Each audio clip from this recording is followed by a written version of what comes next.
Hey guys, good morning. It's so good to be doing our devotionals again.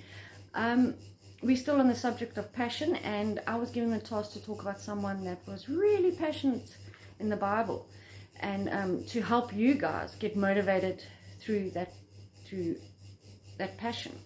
So when I took that to God, I said, God, who would you like me to talk about? Who can we all relate to? And the name Paul kept coming up. So what I did was I went and I studied Paul.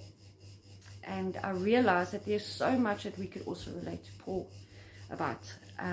So many of us only came to Jesus later on in life. So many of us, you know, he could relate to the Gentiles.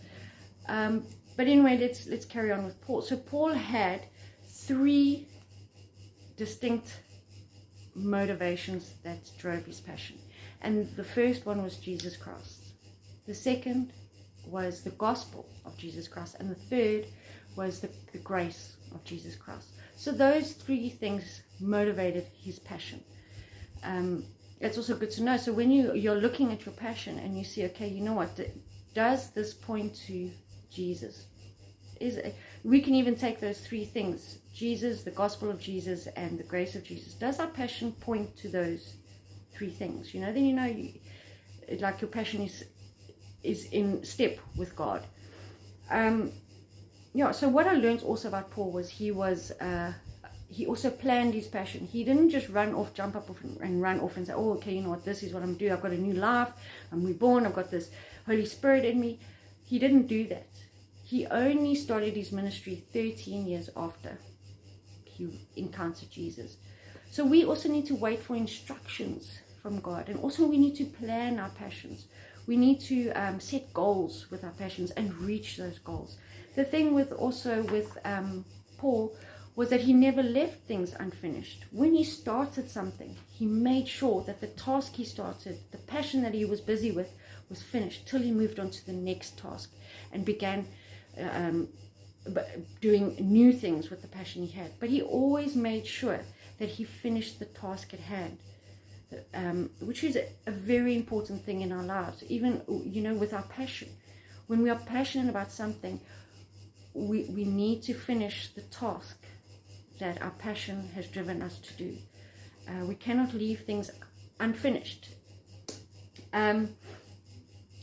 Yes, he would say, put a seal on this fruit of theirs. So when you put a seal on something, you have done the task, you've finished the task before he could go, or before you can go and do more things.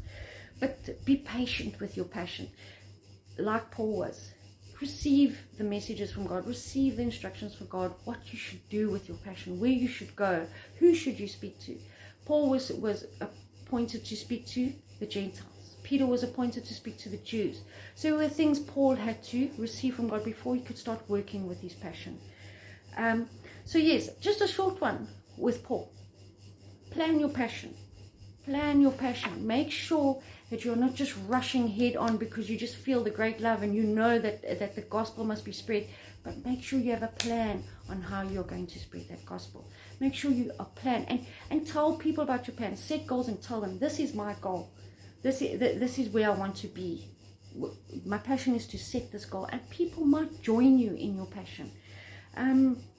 Also, finish the task at hand.